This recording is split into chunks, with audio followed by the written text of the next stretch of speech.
Halo teman-teman semuanya, dan Pak Lutfi selaku dosen mata kuliah Applikom Statistik. Sebelumnya, perkenalkan nama saya Devia Putri Pragati, saya mahasiswi STIE Bank BPD Jateng. Pada video kali ini, saya akan memenuhi tugas yaitu cara pengolahan dan penyajian data pada SPSS. Oke, di sini sudah masuk di aplikasi SPSS. Kemudian ada beberapa data dari nama, terus alamat, usia, dan agama. Oke, ini untuk variabel view-nya. Sudah jelas, kita kembali ke data view. Nah, kemudian untuk soal pertama yaitu tentukanlah mean, median, modus, nilai data terkecil, nilai data terbesar, rentang, simpangan baku, variance coefficient kurtosis, coefficient skewness-nya untuk variabel usia mahasiswa STIE Bank BPD Jateng. Oke, langsung aja aku klik analis yang berada di atas, kemudian pilih deskriptif statistik.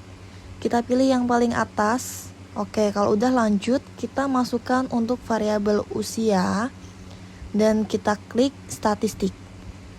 Nah, jangan lupa ya teman-teman di statistik ini untuk melakukan checklist pada means, median, med, kemudian variance range dan lain-lain. Lalu continue dan oke. Oke, ini muncul media, modus, mean, dan lain-lain ya, berdasarkan rentang usia.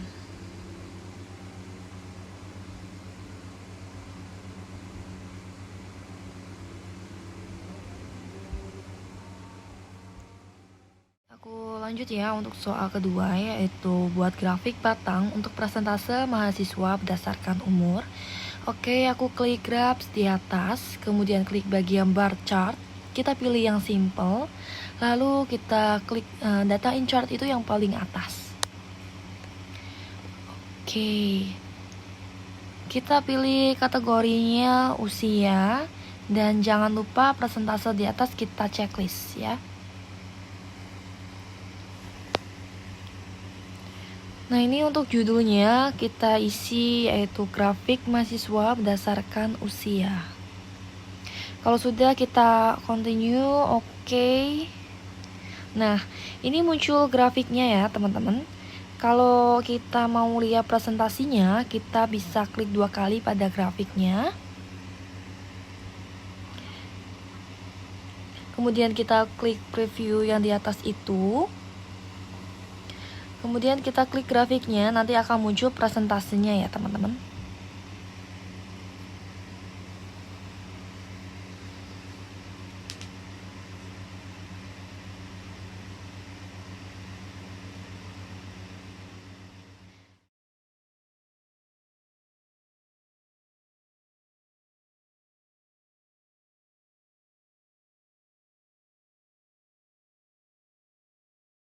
Oke, aku lanjut untuk soal berikutnya, yaitu membuat grafik batang untuk persentase mahasiswa berdasarkan agama. Kita klik lagi pada menu graphs, kemudian klik pada bar chart, lalu masih dengan simple, dan data in chart paling atas. Pada kategori ini kita ganti agama ya teman-teman. Jangan lupa juga untuk persentasenya. Kemudian kita klik untuk judulnya, kita ganti berdasarkan pada agama. Oke, kita lanjut, kita continue, oke. Nah, ini muncul grafik batang untuk persentase berdasarkan agama. Untuk mengecek persentasenya, teman-teman bisa melakukan cara seperti tadi dengan klik 2 kali pada grafik.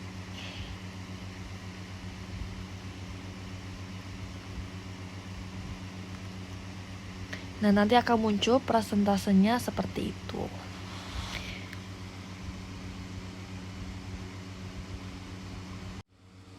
Oke, kita kembali. Kita lanjutkan ke soal berikutnya, yaitu membuat grafik lingkaran yang menggambarkan rata-rata usia mahasiswa berdasarkan alamat. Kita klik pada menu Graphs, kemudian pilih bagian Pie, karena ini kita akan membuat grafik lingkaran. Lalu pilih yang Value of Individual Case. Di sini Slice Represents-nya kita pilih usia. Kemudian variabelnya juga ya, jangan lupa kita isi alamat sesuai dengan soal. Kalau sudah, kita kembali ke judul, kita isi. Kalau udah, kita continue, dan oke. Nah, akan muncul grafik lingkarannya untuk mahasiswa berdasarkan alamatnya. Oke, teman-teman, seperti biasanya, untuk mengecek persentasenya, kita bisa lakukan cara yang seperti tadi ya, dengan klik 2 kali pada grafiknya untuk mengetahui persentasenya.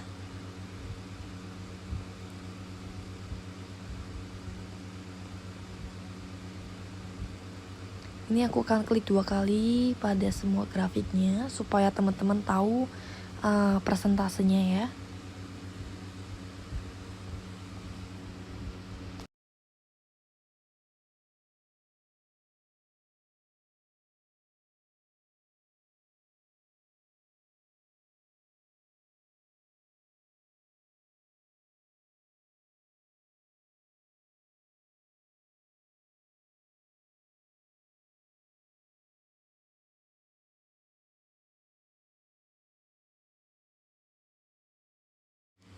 Bisa dilihat ya teman-teman semuanya, jadi seperti ini bentuk dari grafik lingkarannya dan persentasenya.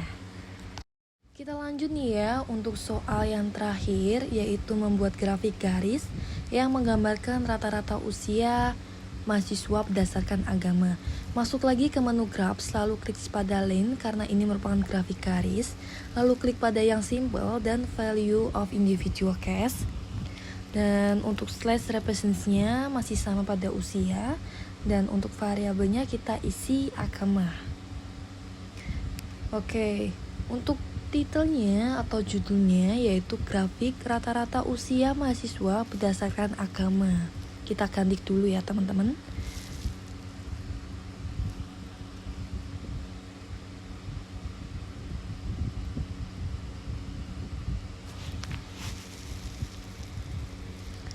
Kalau sudah kita oke, nah ini muncul grafik rata-rata usia mahasiswa berdasarkan agamanya. Untuk mengecek presentasenya, pokoknya kita lakukan cara yang sama seperti tadi ya teman-teman, dengan kita mengeklik 2 kali pada grafik garisnya. Lalu kita pilih preview di atas dan akan keluar presentasenya ya teman-teman. Nah seperti ini.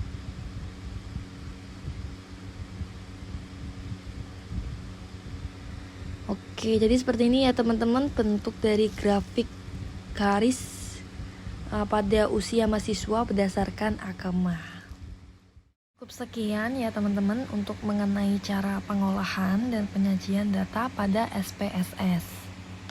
Oke teman-teman semuanya, ini aku akan lanjutin untuk tugas berikutnya. Lanjutan dari video tadi, cuma ini aku gabung aja ya. Di sini ada soal mengenai tujuan dari pengolahan data, yaitu untuk yang pertama, mengubah data mentah menjadi informasi, lalu mempermudah pengambilan keputusan, kemudian menyediakan data yang akurat dan valid, dan juga membuat data lebih mudah dikelola dan diolah kembali.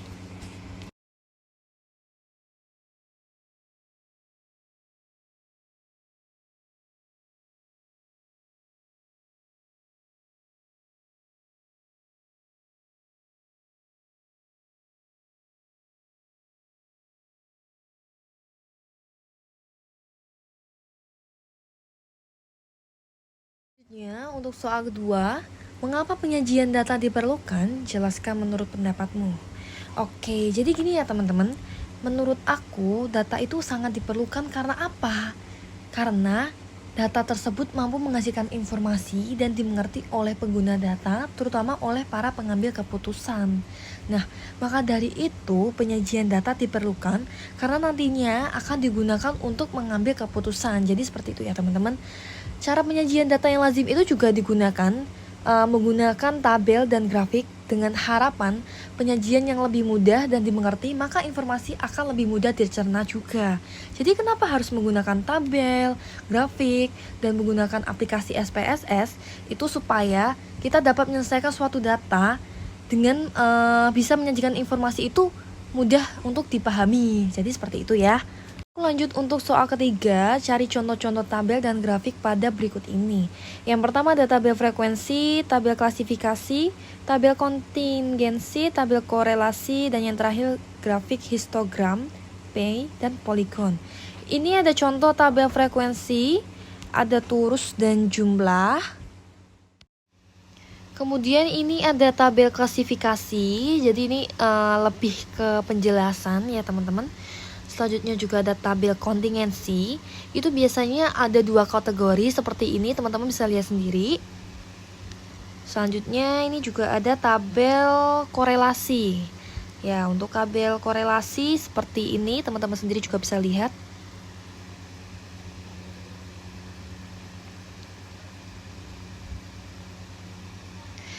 Baik, aku lanjut untuk ke grafik histogram, pie, dan poligon. Ini untuk grafik histogram dan poligon, teman-teman bisa lihat sendiri seperti ini, jadi garis-garis seperti itu. Terus buat grafik pie atau diagram pie itu biasanya memang berbentuk lingkaran seperti ini ya. Oke, cukup sekian ya teman-teman semuanya. Apabila ada salah perkataan atau penyebutan, mohon untuk dimaafkan. Wassalamualaikum warahmatullahi wabarakatuh.